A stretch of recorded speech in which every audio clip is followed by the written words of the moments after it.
Welcome to the Slop Temple. We pray this video helps. Start by chopping 200 g of good quality couverture chocolate into even pieces and place them over a barely simmering double boiler. Stir constantly and melt gently until the chocolate reaches 45 degrees C, then remove from heat.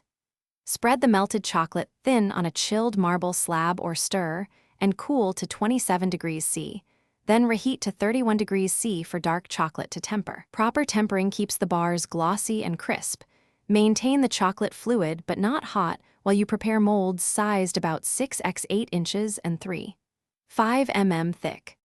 Pour tempered chocolate into a clean 6x 8 inch rectangular mold and aim for a final thickness of about 3.5 mm for realistic notebook pages. Use a bench scraper to level the surface quickly, then firmly tap the mold on the counter to release trapped air bubbles. If you want lined pages, drag a toothpick or the blunt edge of a knife lightly across the surface before it sets. Place the mold in a refrigerator set to 10 degrees C and chill until fully set, approximately 20 to 30 minutes, then unmold carefully. To assemble, prepare a simple ganache by whisking 1 tablespoon of warm cream into 50 g of finely chopped chocolate. Use 1 tablespoon of this ganache as edible glue between 2 chocolate sheets. Align the sheets so edges meet and press gently to form a notebook block.